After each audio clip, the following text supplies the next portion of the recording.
Grand Theft Auto The Trilogy Definitive Edition. This is a situation that just seems to get worse and worse. The Grand Theft Auto Trilogy Definitive Edition is out, and we have some notes. This is not a personal attack against them. They work for a company that signed up for a responsibility they had no right signing on for. If you think that previous Rockstar would accept this quality, you're wrong. These were not cartoon characters. These games never felt like cartoons. In my opinion, these are pretty bad remasters. I'm always crashing, CJ. We burning, fool! I feel that for everything that it tried to do right, it just misses the mark in other ways. Then there are the bugs, which were waiting to ambush me around every corner like a bunch of game-breaking gangbangers. We burning, fool! More money. How can y'all make that happen? More money? We already print millions every second because of Grand Theft Auto 5 Online. Yes, but how do we make even more money?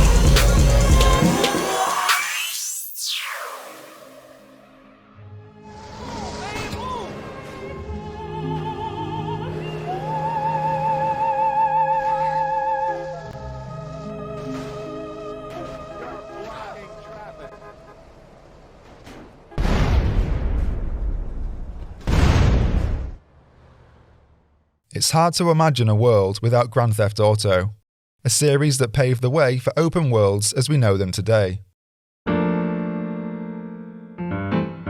When GTA 3 first released in 2001, it took new ideas at the time and combined them into one massive package.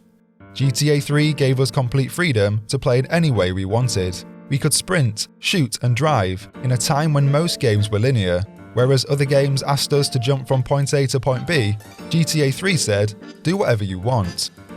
Over the following 3 years, Rockstar would build on the series with each new release. Vice City was released the following year, with more action-orientated missions and an infectious 80s setting. But it wasn't until 2004 when Rockstar perfected the formula with GTA San Andreas. Although San Andreas tried to do too much, it succeeded far more than it failed. The original GTA Trilogy changed the face of gaming, and I'm sure you remember playing them many years ago. We all hold this trilogy dear to our hearts, and personally they are some of my favourite games. When I reviewed each game last year, I saw how the trilogy evolved with each new release. I saw Rockstar as pioneers of the open world genre, with quality that other developers struggle to match even to this day. I saw how each game still holds up, even though there's a lot of room for improvement. So, if Rockstar were to remaster each game and fix some of these issues, then that would be great, wouldn't it? Well, what sounded like a surefire hit for Rockstar turned into a monumental disaster when the GTA Trilogy Definitive Editions released on November the 11th, 2021. All 3 games were buggy, riddled with technical issues, and for all intents and purposes, did not pass the most basic QA testing. Rockstar was so set on releasing the trilogy on the 20th anniversary of GTA 3 that they were willing to release an unfinished project out into the world. We see this time and time again in modern gaming, but no one seems to be learning their lesson. And this comes from Rockstar, a studio that's known for their polish. As I started to research and play these games, I saw more and more evidence that this project was mismanaged. And as someone who loves these games, the more I learnt about the remasters, the more frustrated I became. Throughout this video, we'll look at everything surrounding the trilogy, before finishing with my review of all 3 games 1 year later. We'll see how each game has improved since launch, and why I think this project was doomed from the start. But first,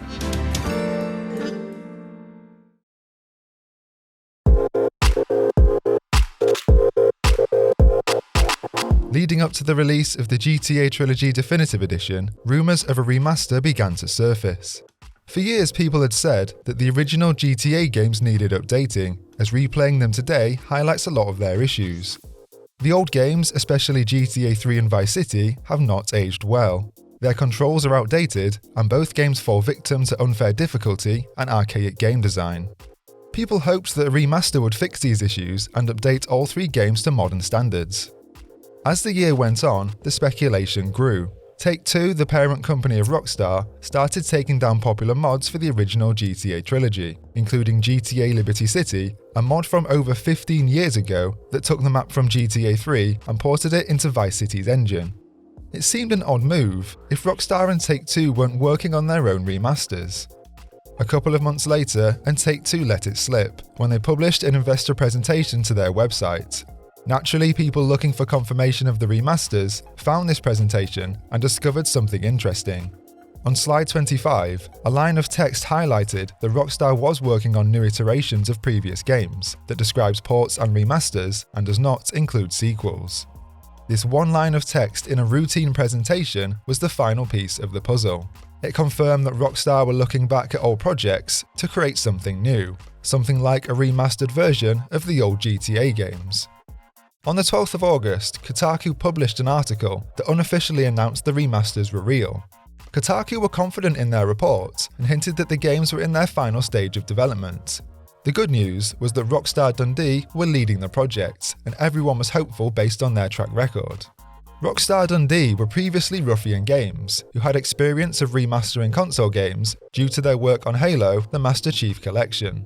With a studio experienced in remastering old games to new consoles, it seemed like the perfect package. Hello?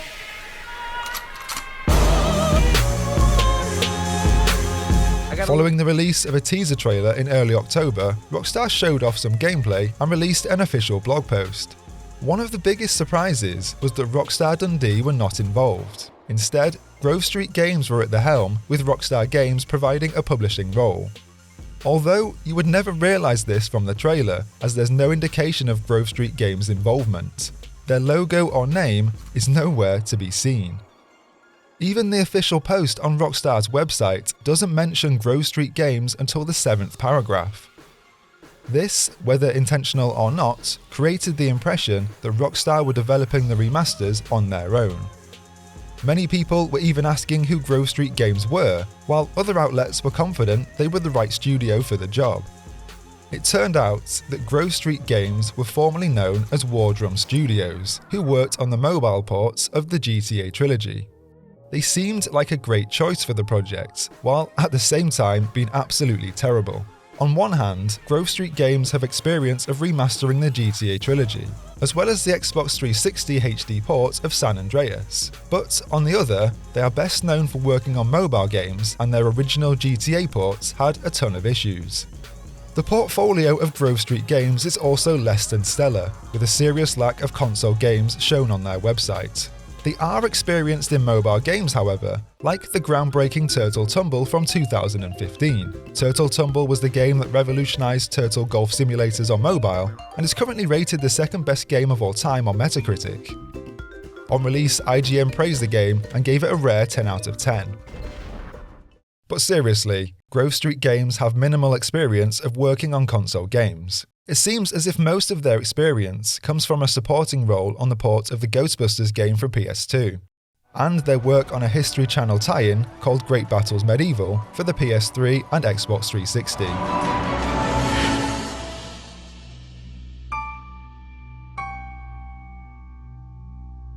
As more information came to light, everything sounded great. Rockstar met with a handful of outlets and discussed how each game was remastered. A core part of the remasters was preserving the original games while updating the visuals with a modern touch. Rockstar and Grove Street Games wanted modern visuals, but they also wanted to retain the classic look from the early 2000s. They decided that the best way to achieve this was to use Unreal Engine 4 rather than Rockstar's in-house Rage engine. This might seem like an odd choice, as games built in Rage, like Red Dead Redemption 2, have industry-leading visuals. But for this type of project, a commercially available engine like Unreal makes more sense. As an external studio is handling the remasters, they'd be more familiar with Unreal, as it's used across the gaming industry. On top of this, the Rage engine creates hyper-realistic graphics, which didn't line up with the goals of the project. Rockstar also wanted to release each game on Switch, so Rage wouldn't be a good choice for Nintendo's weaker hardware. At the time, there were rumours that Rockstar were trying to adapt the Rage engine to run on Switch, but during the development of the remasters, it wasn't quite ready. And so, the project started with Unreal 4 as the game engine of choice, and Grove Street began development. Rockstar and Grove Street started searching their archives for the original files of each game and quickly faced their first problem. It had been 20 years since the original games, and game preservation wasn't as well developed as it is today. This meant that some of the original files were missing. The original audio files were missing, as only the compressed versions had been backed up, and assets like textures and character models were completely missing, which meant certain visuals had to be rebuilt from scratch. A lot of signs were recreated, including the casino signs in downtown Las Venturas, as well as key buildings and character models. But as Grove Street imported their new designs into Unreal, it created further problems.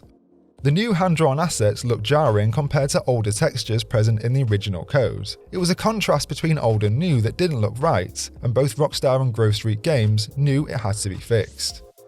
In an interview with For the Win USA Today on 11th of November 2021, Rockstar producer Rick Rosado explains how this was a monumental task.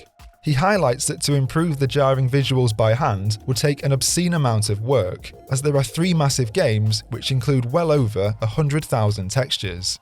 That's 100,000 textures to manually improve by hand, check against each other, and then sign off. Obviously, no development studio should ever be asked to attempt this, so Rockstar and Grove Street came up with a clever solution. Both parties decided that machine learning would be used to automatically update every asset in each of the 3 games. The AI went over every texture, sign, and building, and updated them to be in line with the handcrafted assets. Then Grove Street Games checked over each asset and tweaked them if they needed more work. Mostly, this was a success, as old textures were given a fresh lick of paint, but the AI wasn't perfect. Generally, it struggled with certain assets like signs. Rich Rosado even said that the AI hated signs and would screw them up. For the signs that were screwed up, Grove Street Games had to manually fix them, and this is on top of checking the quality of every other asset in each game. Even with machine learning, it was still a mammoth task for any development studio, because when players got their hands on the game, they would instantly spot any mistakes. Something like an odd texture, or a sign that didn't make sense, or even the look of each character. Whether or not Grove Street Games were successful would not be clear until the official trailer in late October, but for now development continued and the original titles were updated with modern touches. In the original trilogy, the lighting effects were not the same as we have today. Lighting in older GTA games isn't as realistic, as scenes or environments were lit up using baked lighting. Baked lighting is often called static lighting, where a light source in a game is fixed to a certain object. It could be something like the sun in a game that doesn't have a day and night cycle, or it could be a fixed light, like a street lamp in a game where light bulbs aren't destructible.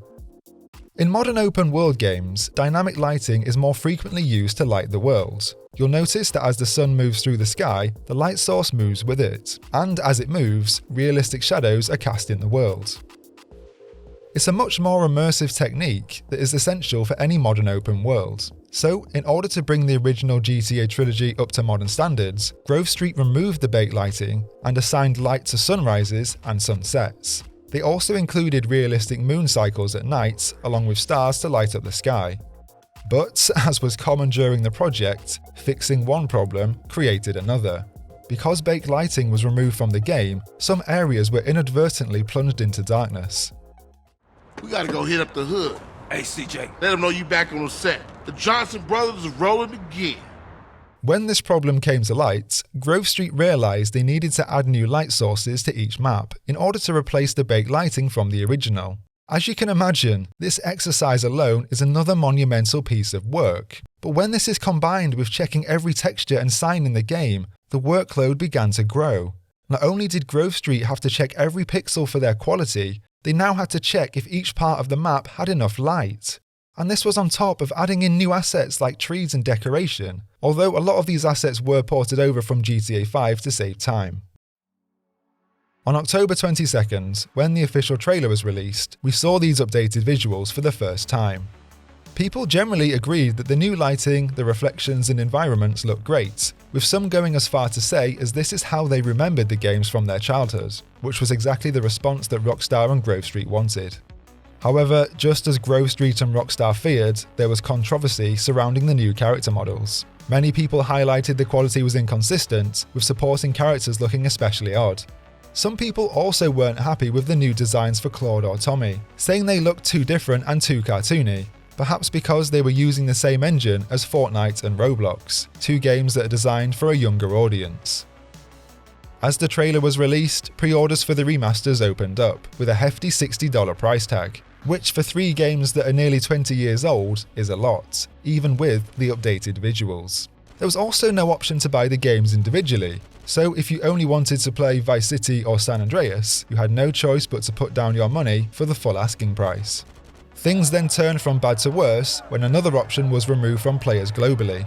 Shortly after releasing the trailer, Rockstar took down the original games from all digital storefronts. Previously on Steam, you could buy each game for around $10 and a trilogy bundle for around $20.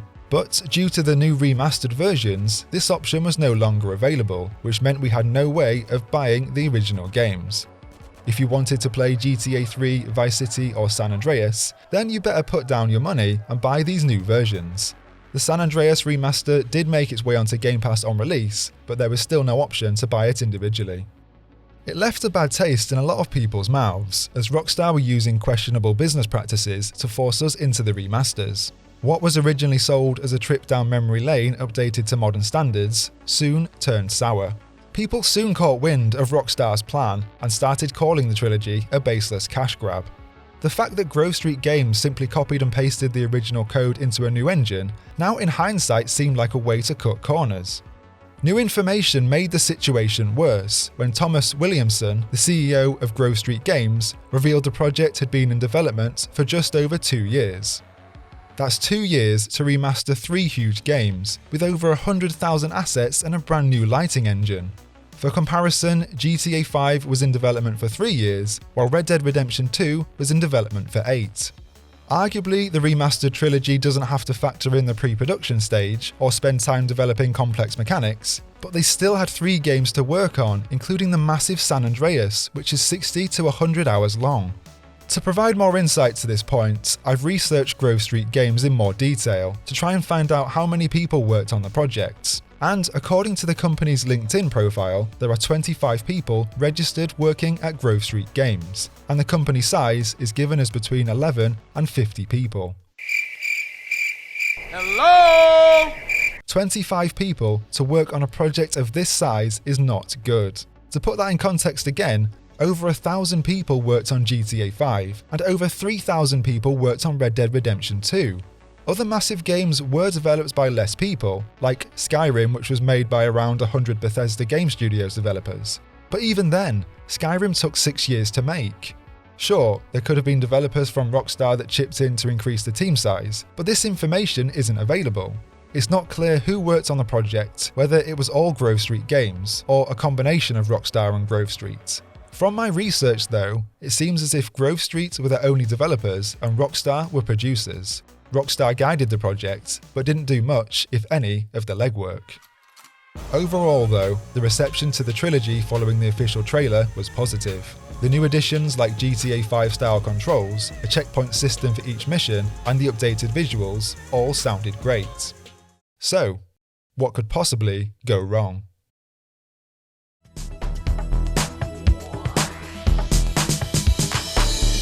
On the 11th of November 2021, the GTA Trilogy Definitive Edition was officially released. It was sold as a modern update to the classic 3D GTA games, and people were excited to jump back in and replay each game. Although going in, there were a lot of questions surrounding the release. How would the old games play with controls they were never designed for? How immersive would it be exploring San Andreas with increased draw distance? Would it still feel the same, driving down Ocean Beach with the updated visuals we saw in the trailer? Only Rockstar and Grove Street Games knew the answer to this, as everybody outside the company was left in the dark. Rockstar and Grove Street decided not to show any extended footage of the trilogy and refused to send out review codes before the games launched. In the past, these tactics did not bode well for a game. We saw this a couple of years ago when CD Projekt Red didn't send out review codes for the console versions of Cyberpunk 2077, and when Cyberpunk finally launched, people quickly realised why. The console versions were broken, unplayable, and a complete waste of money. If Rockstar, like CD Projekt Red, weren't being transparent, then did that mean the GTA Trilogy was also broken? When the trilogy launched on 11th of November, it was broken. It was full of baffling design choices, technical issues, and a ton of bugs that in some cases broke the games.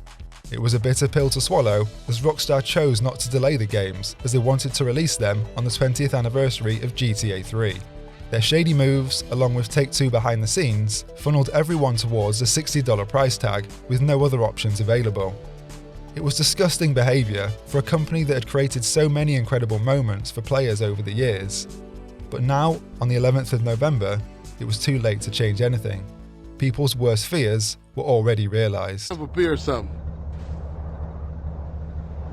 I'll catch up with you. Firstly, the technical performance was atrocious, with constant frame rate drops in each game. Driving around the world could be slowed to a crawl, with the Xbox Series X and PS5 versions frequently dropping below 40 FPS, and the Switch version hitting 19 and lower. Matthew Bird from Den of Geek said it was one of the worst Switch ports he'd ever seen, and the Digital Foundry Tech Review said they wouldn't recommend the Switch version to anyone. It's just sort of muddy, ugly, and choppy. It's not a good version. I cannot stress that enough. If players somehow managed to wade through the frame rate drops, they were then met with countless bugs. Some bugs were so bad they broke the game and restricted mission progress. Reports came in of broken missions, some that automatically failed or would have their progress frozen. A bug stopped people saving at their safe house, which meant outside of missions and without the new autosave, you couldn't end your session and save your progress. If one of your autosave slots was bugged, then there was no way to reload an older save, and the game was broken. Without the option to save, there was also no way to fast forward time, so if you had to wait for an activity, say your girlfriend being home in San Andreas, you had to sit there and watch the clock tick over manually. For a trilogy of games that originally pushed the open world genre forward, it was hard to be immersed in these new definitive editions. Every time people sat down to play, they'd be faced with a bug, or a technical issue, or some baffling visuals. Certain characters had limbs that were stretched completely out of proportion, while others looked like they were ripped straight from a Saturday morning kids cartoon. As images of weird character models flooded in, people rightly questioned how anyone at Rockstar could sign these games off. The worst bugs were captured and released by annoyed players, as word quickly spread about the broken trilogy. One of these bugs was the now infamous CJ's face bug, which would project CJ's face onto the screen if we look backwards in a vehicle in first person. Or how the game wall around us didn't stop during a cutscene, so characters would constantly get run over by a rogue car mid-conversation. Sue your boss. See, the great thing about... During the development of the GTA Trilogy, Grove Street had a mammoth task, as they used machine learning to update the visuals and added a brand new lighting system. Well, when the definitive editions launched, it was clear that both methods were not a success, as people began to spot mistakes across each game. There were endless technical issues due to the AI learning, which we already know struggled with signs. Some signs were so low resolution in the original game that the AI couldn't read them properly. So when a sign was blurry and its letters or numbers weren't clear, the AI made a judgment call and outputted something that was closest to the shape it was reading. And a lot of the time, this wasn't correct. A lot of the time, these mistakes had knock-on effects and ruined fan-favourite jokes in each game. You can see that here in Vice Point Mall, where the AI changed the word meat to heat, which completely ruins the joke. Other times the AI would output a texture that was wrong too, with the most controversial error associated with Tough Nut Donuts in San Andreas. For some reason, the AI thought the nut on the Tough Nut sign was actually a donut, and outputted it as a grey circle. Some new changes were made with good intentions though, as Grove Street and Rockstar wanted to bring each game up to modern standards. In the original trilogy, for example, the draw distance was limited due to the power of the PS2's hardware. We could only see to the end of the road in GTA 3 and Vice City, and the massive map in San Andreas was never visible, as Rockstar added dense fog to hide the game's technical limitations. In the definitive editions, the draw distance has improved, and now we can see the environment ahead of us in greater detail than ever before. Instead of looking into a constant fog, we can now see skyscrapers and cities in the distance. But the problem is, when Grove Street removed the weather effects, like the San Andreas fog, a lot of the atmosphere was removed with them. The sense of scale is completely gone, as now we can see the edges of the map in front of us. What once felt like a state-sprawling epic adventure, now felt like we were playing in a toy box. Other features that were added to make the game more immersive also fell flat. The new day and night cycle was an improvement on the original games, but compared to modern open worlds, it was significantly behind. Many players noted that each night cycle was the same, as the moon only had one phase. So rather than the moon changing to signify we were moving through the year, we actually repeat the same day like we're trapped in a time loop. And although the dynamic lighting looked great in some areas, it was clear these maps were never designed with this in mind. Some areas were fine, either because the light from the sun could reach it easily, or where Grove Street added in new light sources. But then other areas were a complete nightmare. Their baked light source had been removed, yet Grove Street either ran out of time to add new lighting, or missed these areas when they checked each game. Even key parts of the game were poorly lit, as many people highlighted that some cutscenes were so dark that you couldn't see the expression on a character's face. No, Officer Tenpenny, I was just wondering what took y'all so long. Get in the car. Elsewhere, some of the new effects had the opposite issue. They could be seen too clearly. The weather effects, which were sold as a massive improvement over the original game, also needed more work. The rain in particular looked so bad that it gave people headaches. For some reason, the rain was completely opaque, with bright white lines that darted down our screen. Some people found it so hard to see every time it rained that they stopped playing to let the in-game time take over and returned when the rain had stopped. Clearly, this wasn't right, or what Grove Street was going for. Outside of the bugs and technical issues, the definitive editions also shipped with missing features. Core features like the cinematic camera were removed without any explanation, and certain songs were removed from the radio stations in Vice City and San Andreas. Each game in the trilogy is based on films, and the cinematic camera was purposefully built to link in with this idea. But on release in the definitive editions, this feature was no longer available. The removal of several songs also made it hard to sell each game as the definitive editions. Arguably, the radio soundtrack is one of the most important aspects of the entire game. It's one of the reasons that Vice City is so infectious, because we drive around 80s Miami listening to 80s tunes and taking in the neon lights. I even spoke to NME about this very topic earlier this year, and I saw so many comments on my review of Vice City about the incredible soundtrack. These songs clearly mean a lot to fans of the series, but if you bought the definitive editions of Vice City and San Andreas, there's a chance your favourite song didn't make the cut. The songs were removed as their licenses have run out over the past 20 years, and Rockstar didn't want to spend extra cash to renew them. But this is a company that makes an annual revenue of $1.4 billion. Why didn't they even entertain the idea of renewing each song? You cannot simply remove a core part of the game without replacing it, and then try to sell it as a definitive edition. The cinematic camera, the songs, and also co-op in San Andreas, which was removed with no explanation. As the reviews flooded in, it was clear that pre-ordering the trilogy was the wrong choice. GameSpot gave the trilogy a 4 out of 10, whereas IGN gave it a slightly higher 5 out of 10, which for context is exactly the same score both outlets gave to Fallout 76 on launch. The Metacritic user score was unfortunately not as kind, as it sits below 1 out of 10 even at the time of recording. Major outlets were unimpressed, whereas an army of fans were furious. 1 week later, on November 22nd, Rockstar tried to weather the storm with an official apology. They sincerely apologised for what they called unexpected technical issues, and assured fans they were committed to fixing each game. Apologies like this often don't help the bigger picture, especially when a company says they were unaware of these issues. As we all know, development studios QA test their games where all of these issues will have been raised. It's then up to the development studio to either listen to the QA team and change their release schedule, or to plough on obnoxiously thinking they can be fixed before launch. We saw this with Cyberpunk, and unfortunately we saw it with the GTA Trilogy. As the apology fell flat over the following week, another piece of big news was about to ruin Rockstar's day, when, on the 27th of November, YouTuber Vladim found evidence that the mobile versions of each GTA were used to port the definitive editions into Unreal. Vladim found an unused menu screen hidden in the PC files that was designed to customize touch controls for driving. If the mobile versions were used as a jumping off point, then this might explain all of the issues we see. The gamer stressed in an article published on the same day that the mobile screen might be there as mobile ports of the definitive editions were planned at some point, so maybe the screen would be used later down the line. This turned out not to be true in another article published recently. The article clearly shows that the definitive editions were developed using the mobile ports, when a Grove Street Games developer posted screenshots on ArtStation showing how the definitive editions were built. The screenshots have now been taken offline, but you can see here they show a mobile user interface on each image. In hindsight, this makes complete sense. The fact there was no cinematic camera on launch wasn't because Grove Street Games removed it, it was because the cinematic camera was never present in the mobile versions.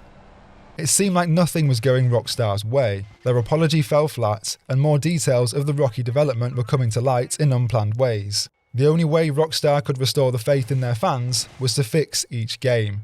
We needed to see updates that got the trilogy in the state it should have launched in.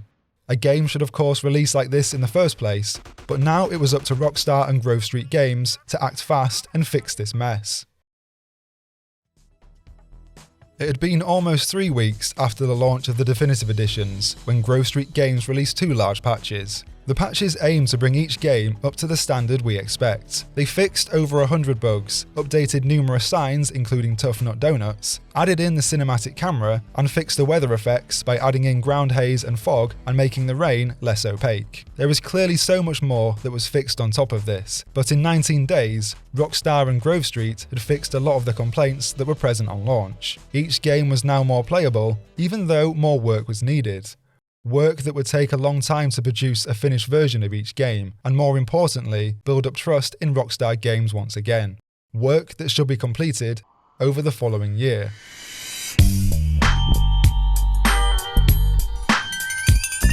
Okay, it's now just over a year after the definitive editions launched, and I'm sure you'd expect that a year is enough to fix a broken game, right? So what have Grove Street Games achieved over the past year?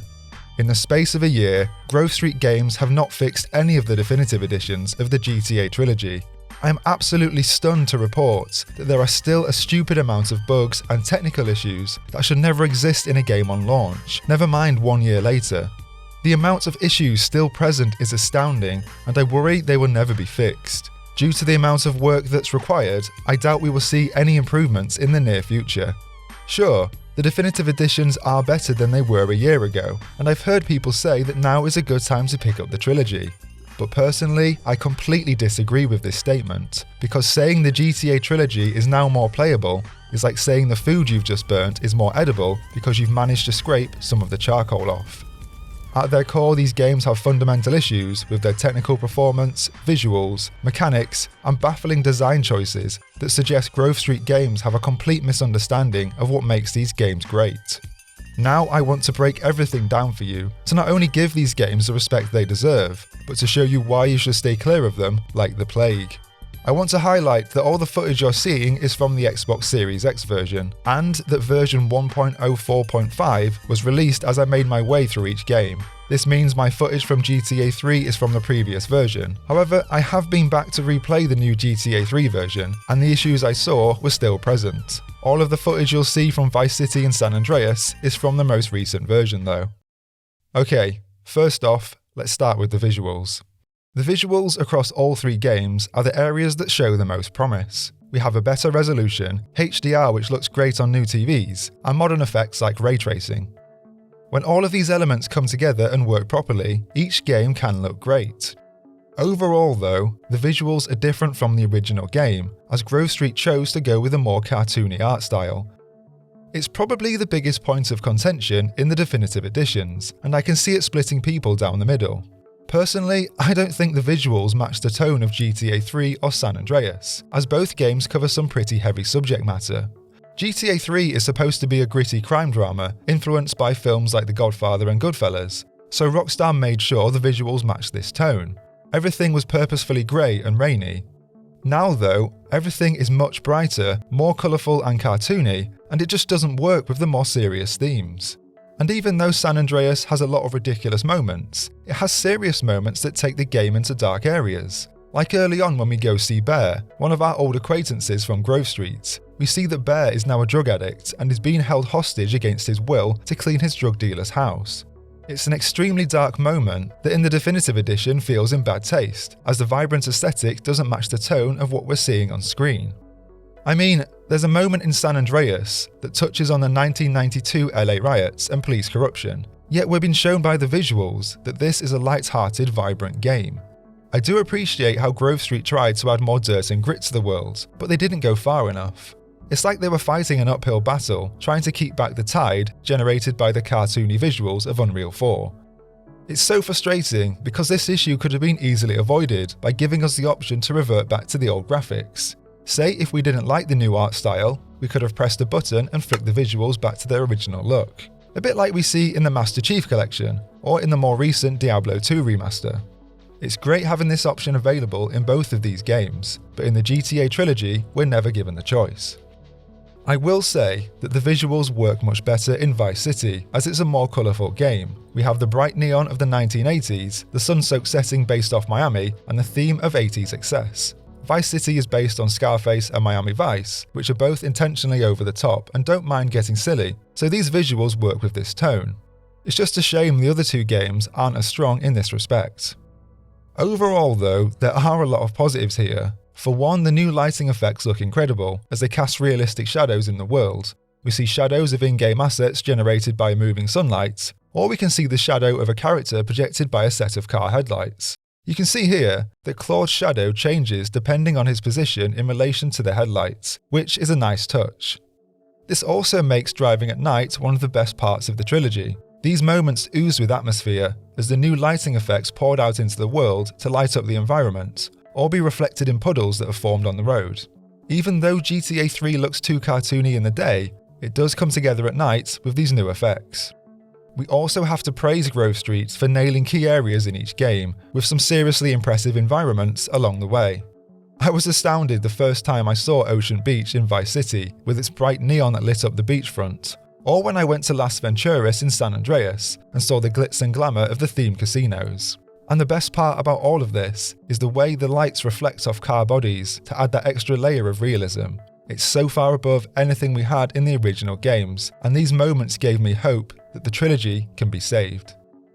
Elsewhere we see improvements to the detail of each game. Grove Street really has gone to town here, with tiny details like more trash on the street, to huge details like brand new forests in the countryside in San Andreas. Now when we go inside any building, it is packed with detail too. You can see that here in this shop in San Andreas, which has its shelves packed full of individual assets like we see in GTA 5. The best part about this is that these new details breathe life into classic areas from the original games. North Point Mall is a great example of this, because now it is full of arcade machines, jewelry cabinets, vending machines, and realistic shops where Grove Street has handcrafted their interiors. It's a massive step up from the original games, where North Point Mall was extremely basic. It's this big open area where most of the shop fronts are a 2D texture and lack any detail. These moments, and these moments alone, were enough to convince me to keep playing. Although a lot of what I saw wasn't up to scratch, these little pockets show what the team is capable of when they put their mind to it. In fact, part of the fun in the definitive editions is playing through each game and seeing how everything has changed for this new release. A bit like playing Saints Row 2 and seeing how Volition upgraded Stillwater for their second outing. Unfortunately though, 9 times out of 10, I was disappointed. I was disappointed by the complete lack of effort and time that was spent improving these games since launch. It's hard to escape the feeling that this entire release is a low-effort cash grab. Hey, grab hold of that bat over there.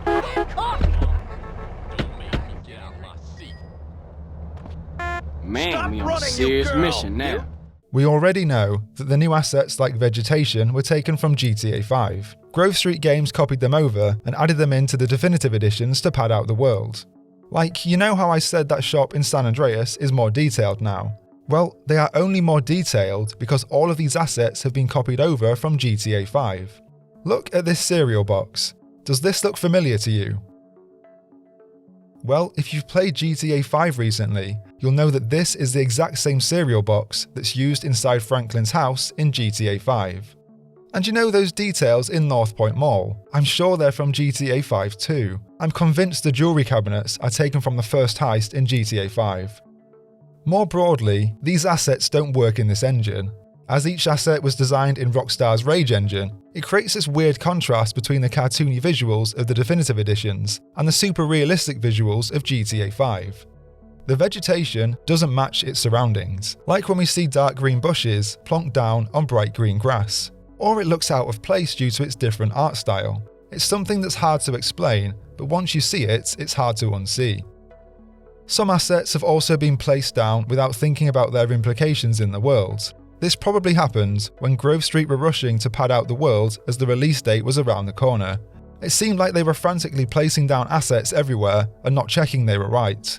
You can see here that we have trees growing out of concrete in Vice City, or we have desert vegetation in San Andreas that is submerged underwater, or we have textures that were placed down and not lined up with the rest of the map. As these assets were also never in the original games, we see characters in missions phased through trees, or we see assets blocking the camera in cutscenes. How no one has checked any of this even 1 year later is a mystery to me. The worst thing though about Grove Street Games' approach to padding out the world is that it's all superficial. None of the bigger issues in the original games have been fixed. We still have issues with the open worlds being bare compared to modern games, especially in GTA 3 and Vice City. The pedestrians in GTA 3 are also shockingly bad. I mean, look at this. This sort of stuff was acceptable in 2001, but it needs updating if you're going to release the game with modern features. There's definitely a conversation around what constitutes a remake or a remaster, and as these definitive editions are remasters rather than remakes, should we give Grove Street Games a break? I don't think so, because mechanics can be introduced and tweaked for a remaster without redesigning the game from the ground up. Take the remaster of Tony Hawk's Pro Skater 1 and 2 as an example. When Vicarious Visions remastered both games, they added new mechanics like a glitch effect whenever we take a dive. By pressing a button, we activate the glitch, and in less than a second, we're back on our board and skating forward. Vicarious Visions understood that Tony Hawk's is about flow, and that being able to instantly get back on our board is good for gameplay. To me, the GTA Trilogy falls within the realms of remasters like Tony Hawk's, as Grove Street Games has massively improved graphics and given us new features. They've already changed core parts of the game, so why not go a step further and change it a bit more? If they truly wanted to preserve the feel of the original games, then why didn't they go with a more basic approach? Something like the remaster of Perfect Dark on Xbox 360. The Perfect Dark remaster increased resolution and gave us modern first-person shooter controls. This way, we can play the game as it was originally intended, just with a better resolution and a less frustrating control scheme. As it currently stands, the GTA Trilogy is an odd middle ground between both approaches. We have this high-res open world with modern effects and controls, but then we have AI programming ripped straight from the early 2000s. It just doesn't work.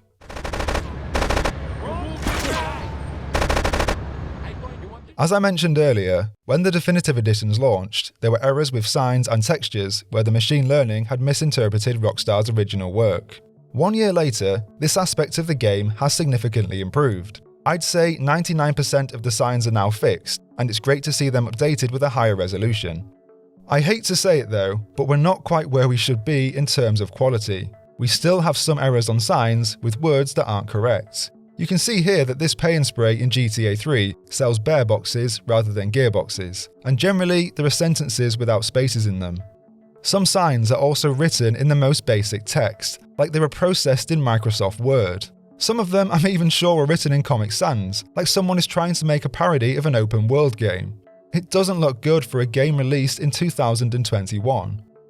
I mean, look at this here. This is exactly what I mean. You can see here that the star sign for Star Shoes in Vice City is written as a keyboard asterisk. Like, come on guys. To be fair, we do see some great looking signs, where Grove Street has redesigned them with a higher resolution. These signs do look great, but they only make up a small portion of each game. It's clear that Grove Street hasn't had time or resources to fix all of these, as I'd often see a sign that was so low resolution it was practically unreadable. GTA 3 is the worst for this, and it's clear it's received less attention compared to Vice City and San Andreas. The textures are no better, and wouldn't even pass for a PS2 release. So many textures are appallingly low resolution that it ruins the rest of the open world. 1 minute I'd be really impressed with the visuals on screen, and the next I'd go around a corner and see something like this. 2D clothes hanging on the line in San Andreas, or a solid blue block to represent water in a swimming pool in GTA 3, and so much more. If this was in 1 or 2 areas, then I'd be happy to overlook it. If these poor textures were tucked away on the edges of the map, then it wouldn't be as big of an issue. But the problem is, we see poor textures in key areas of all 3 games. I cannot believe this, but CJ's house in San Andreas has not been fixed over the past year. Look at this. This is a main area in the game that everyone will see. Rockstar even said they updated the hero buildings first. So what the hell happened here? Hello? This is the case in cutscenes too, where we have shocking textures in areas that everyone will see. It makes no sense. Surely you would make sure these textures are updated first, because everyone will see your mistakes if you don't. But no, even 1 year after launch, Grove Street Games still haven't fixed this. It's lazy, amateurish, and it makes each cutscene look cheap. The cutscenes in particular have so many issues that it's hard to be engaged in the narrative in each game, and this is a combination of technical issues and the questionable art style. I personally don't hate the art style, as when character models are handcrafted in this engine, I do think they look good. I thought the majority of main characters in Vice City and San Andreas had been updated to a high standard. Sweet is how I imagined him, so is Caesar and CJ, and a lot of the characters in Vice City work with the cartoonish visuals, like Ken Rosenberg or Avery Carrington. But you can probably see where I'm going with this, as the handful of good-looking characters are seriously outnumbered by the amount of bad ones. This is of course subjective, but I don't think Tommy looks right, or even like the same person. In the original game, he was this disgruntled Asian gangster who's been through the ringer due to his extended sentence in prison. He was a pretty angry guy at times, who wasn't afraid to get his hands dirty to gain more power in Vice City. The way he looked in the original game complemented these traits. His brow was furrowed and his eyes were pierced like he's constantly pissed off at the world. Now he looks completely different. His eyes are massive and his hair has almost doubled in size. He looks less like Tommy Vercetti and more like a constantly surprised Elvis. The eyes in general are not right with most people, with characters looking like they're ripped straight from a kid's cartoon, or characters with misaligned pupils making them look cross-eyed. Catalina and Kendall are also bad for this, which makes them look odd compared to the more realistic main characters. Sure, the original 3D GTA games were a caricature of modern life, but they were more like graphic novels rather than a kid's comic. There are also issues with the animation for each character, which hasn't been updated from the original games. It's clear we're looking at outdated work here, as people rarely blink in cutscenes. They simply stare dead-eyed into space and rarely move any part of their face. Sometimes Grove Street games have added animation to certain characters, but every time they go too far. Mouths are too accentuated to make these people seem real, and one time I saw Catalina's eyebrows raise up so high they nearly left her face. Yeah, whatever. Have a good time. I will. Fine. Okay. Go. I ain't gonna miss you. Goodbye. This is a recurring issue in San Andreas, where people's body parts move in strange ways. Ryder still looks like a hunchback on his BMX in the opening mission, and on the whole, there's something seriously wrong with everyone's neck. The heads of certain characters move before the rest of their body, which makes their neck stretch out like a snake. Look at this! What the hell is happening here? Trouble? The Da Nang boys are arriving today on a container ship. Little Lion's gone to check it out. I really gotta go too. Hey, I got unfinished business. Big love. Fat Moon, breaks your heart, over and out. Carl, I need you to do me a favor. On top of this, we have a ton of audio bugs that are still in the game. The audio in cutscenes is sometimes delayed, which puts everyone's mouth movements out of sync with their lines. Businessmen are gentlemen. They have a load of product coming in offshore. Really good stuff. We take it, and we finish them. You take it, and I look after you. Like my brother. Like my son. I think I prefer the cash to being bounced on your knee, amigo. And other times, a cutscene will cut off early before a character has finished speaking. Keeping it real. You said it. You know what I'm saying? You can also see that the cutscenes are not properly lit. So many cutscenes are so dark that it's difficult to see a character's face, or what's actually happening on screen.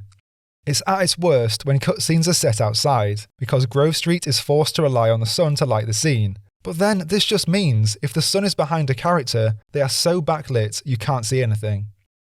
It's absolutely heartbreaking, because some of my favourite moments in each game are ruined by these mistakes, like the drive-through mission in San Andreas, or when we drive through the Sprunk billboard. Even Claude's cameo is ruined because we can't see his face and have no idea who he's supposed to be. I bet anyone playing San Andreas for the first time wouldn't get this reference without knowing it's supposed to be Claude. All of these issues make it so hard to be engaged in any of these games. We have characters with an inconsistent art style who don't fit in with the world around them.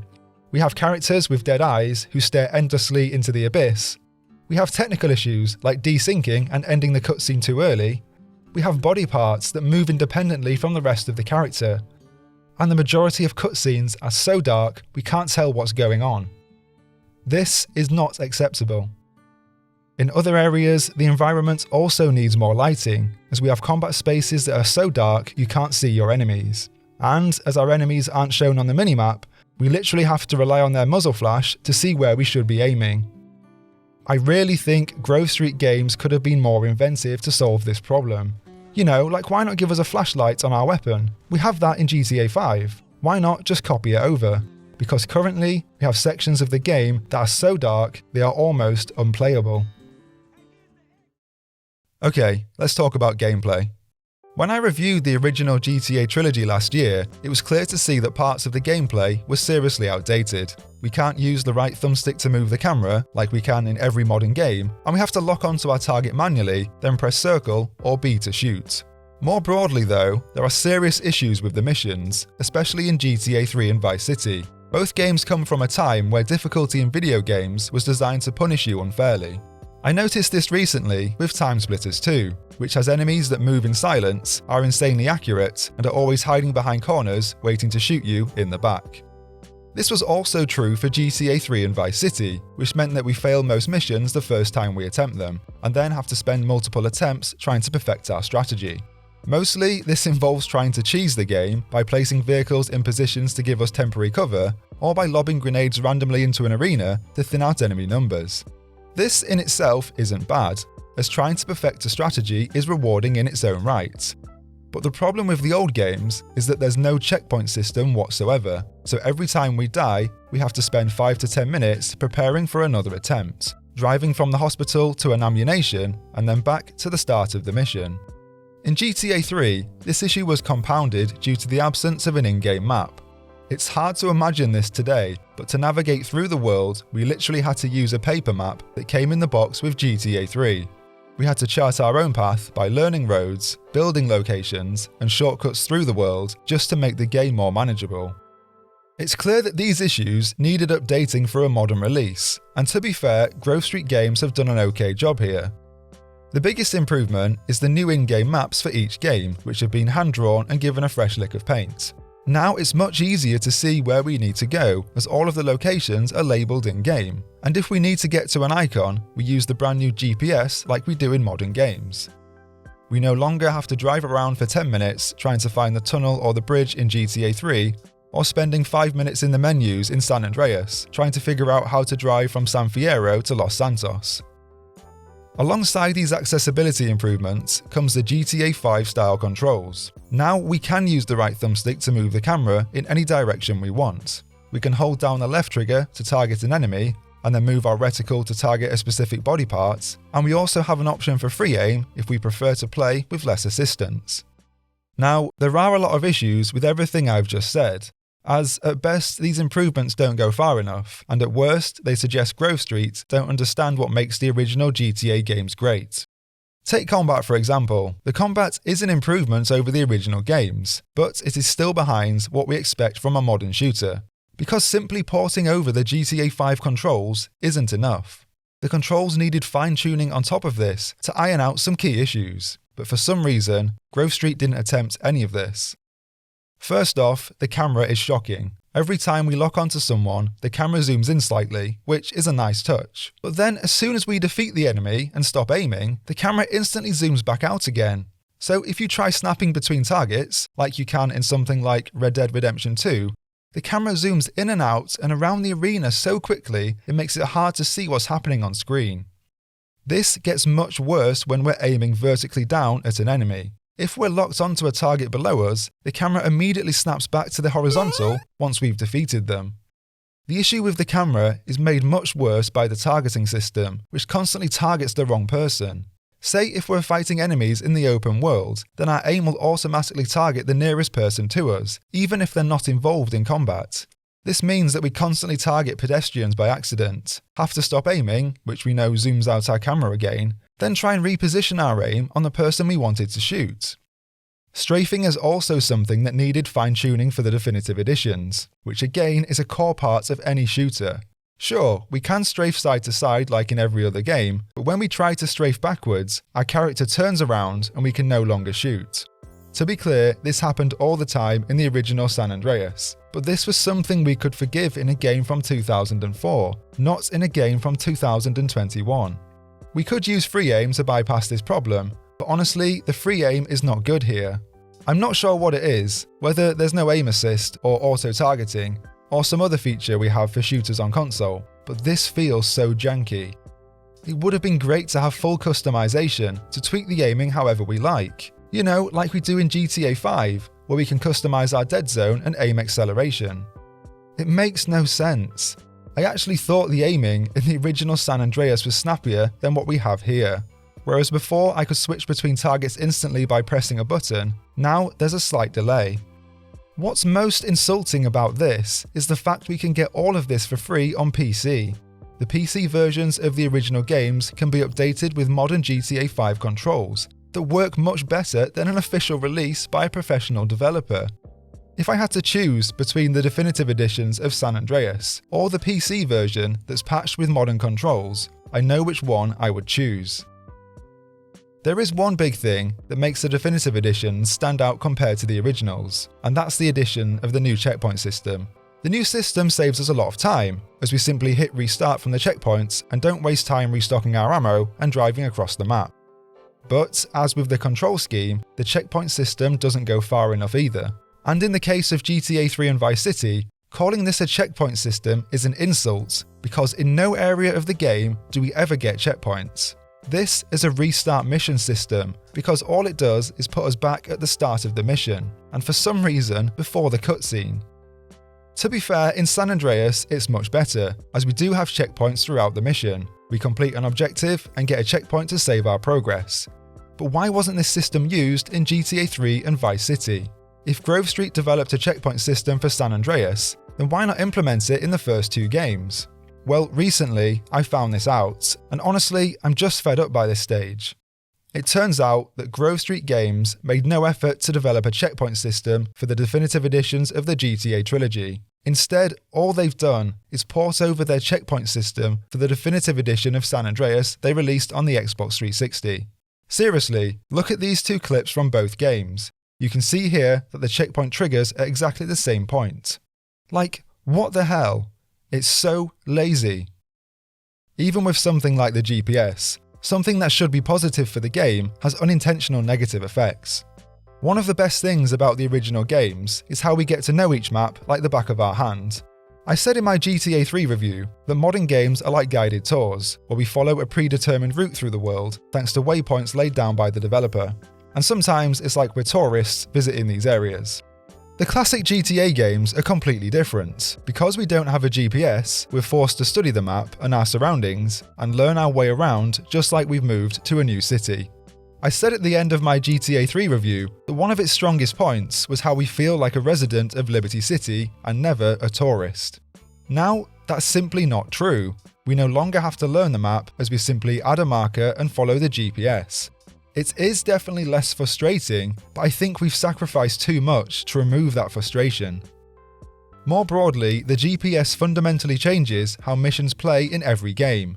So often we're asked to drive across the map to get to our objective, and sometimes we have a time limit to add to the pressure. In GTA 3, this made the missions so intense because it tests our knowledge of the map under a strict time limit. Well, all of this is now gone as we just follow the GPS. It's the same for one of my favourite parts of San Andreas too, where we pretend to be a trucker and deliver packages across the countryside. Previously, this activity had an almost role-playing like quality, or we put country music on the radio and plan the best roads to take. But again, all of this is gone as we just use the GPS.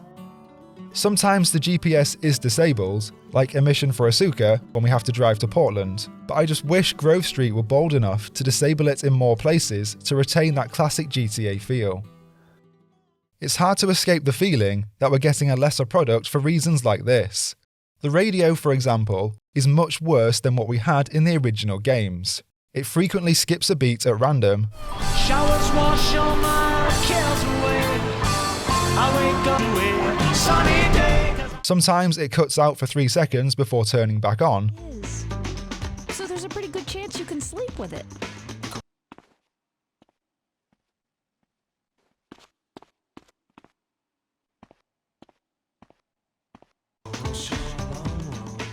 Other times it turns itself down so quietly that you can't hear what anyone is saying. People running with burning torches, throwing hammers. What kind of man wakes up in the morning and says, I'm going to go throw hammers for a living? Where you going? And this is on top of the missing songs that we've already discussed. What's funny about that last point is that one of the songs that the license ran out for was used for the girlfriend side content in San Andreas. Previously in San Andreas, when we went on a bad date, Killing in the Name of would play as an audio cue to indicate we'd messed up. But as this song is no longer available, I wondered how Grove Street would handle this problem. I wondered whether they'd carefully select another song to replace it, or even ask someone at Rockstar to record an original piece of music. Well, instead of putting in any effort whatsoever, Grove Street Games just used the music that's used for a good date.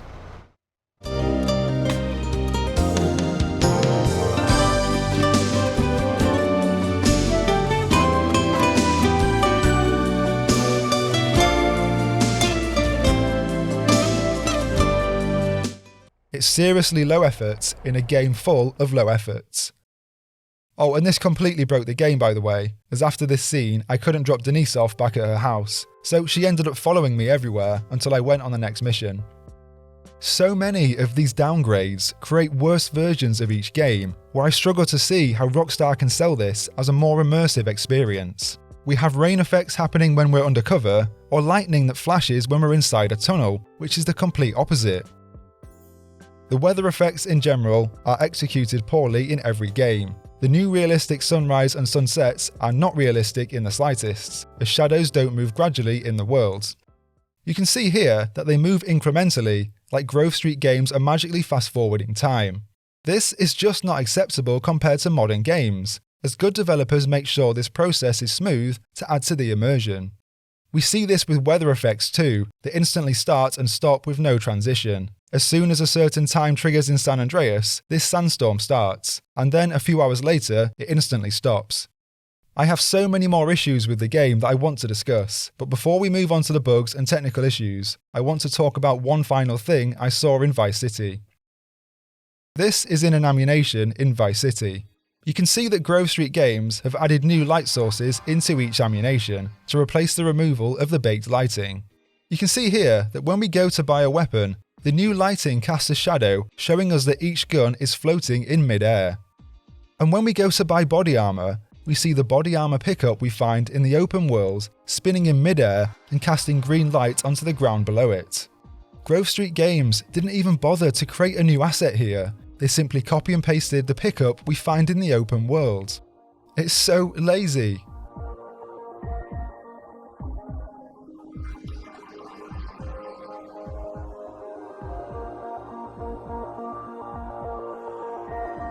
It's appalling that these issues haven't been fixed even after a year. I had a theory when I started playing the trilogy and saw a lot of issues in GTA 3. I thought that GTA 3 had received the least amount of attention, as most people would probably play Vice City, then San Andreas, or skip straight to San Andreas. Well, you've probably guessed from the issues I've discussed that this theory turned out to be false. In fact, the games got worse as I went on, with San Andreas having some serious issues that will ruin the game for you. In every game, there's something wrong with the pedestrians and vehicle pathing. Cars turn around corners at insane speeds, without taking their foot off the pedal. But they also don't look right in the open world. There's a bug which makes them float about 6 feet off the road as a start, while other cars look like they're skating on ice. You can see that here in Vice City, when a group of cars accidentally spawned on the runway at the airport, which isn't right. This happens a lot, by the way, with NPCs spawning in places they're not supposed to. Randomly, a group of pedestrians will spawn behind you, and because their pathing is broken, they just bump into each other over and over again. The funniest one of these I saw was during a cutscene with Lance. It was a great moment until the camera panned round to reveal a group of NPCs on the roof of Diaz's mansion. Pedestrians also get stuck behind new assets that Grove Street has placed in the world with no thought. They'll be trapped behind a new rope decoration or behind a fence that was never previously there. Pedestrians also throw themselves into the sea in Vice City, or they'll get trapped in a room they shouldn't be in. I even had enemies that were supposed to be attacking me, but instead they were running around in circles as their pathing broke. Arguably, these are minor compared to a handful of potentially game-breaking bugs. Let's just say it's a good idea to save often, because if you encounter any of these, you could lose hours of progress. One of these bugs is in Vice City, during the naval assault mission, where every time we kill the enemies on their yachts, the mission doesn't progress. There was nothing I could do here, because we still can't swim in Vice City, which meant I was stuck on this boat. In GTA 3, there was a bug during the Plaster Blaster mission, where I phased through our target's cast and couldn't beat the mission. And probably the worst bug was during the bank robbery mission with Catalina in San Andreas. There's a bug here when we try to escape the bank, as Catalina doesn't run out the back door to trigger the next sequence. I checked outside and no cops had spawned, which meant the mission couldn't be beaten. So I killed Catalina to fail the mission, and then revert back to the checkpoints, which unfortunately didn't work. Because when I returned here, not only was the mission bugged, but there was Catalina's dead body on the floor next to us. Oh, and you can see another bug here too, as Catalina's mouth is rotating like she's just got back from an all-night rave.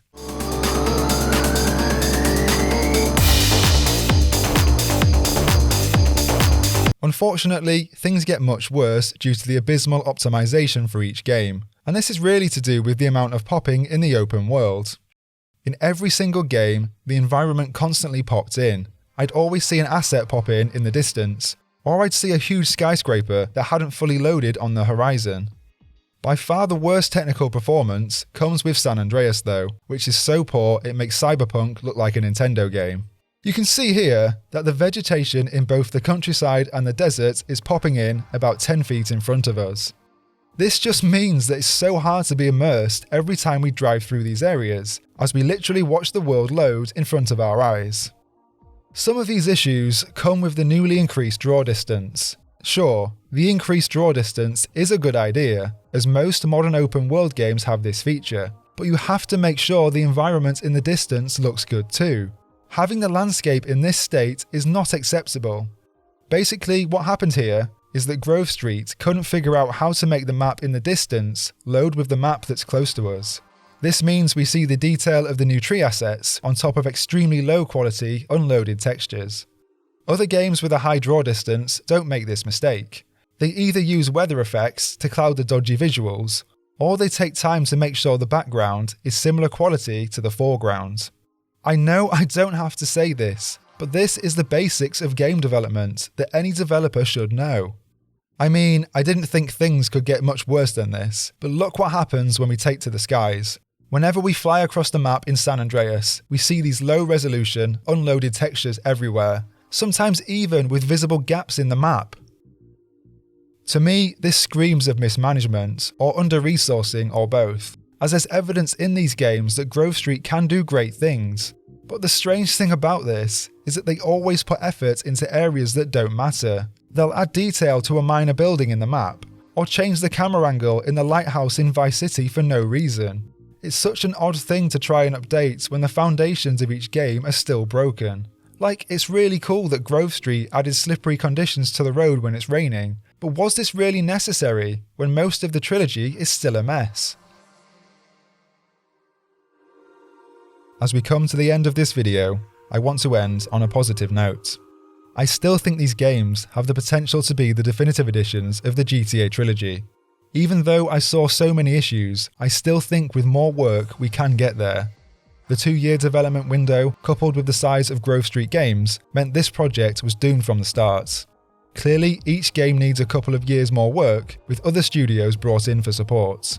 As it stands though, I cannot see how it's possible for Grove Street Games, with their small team, to work through all of these issues.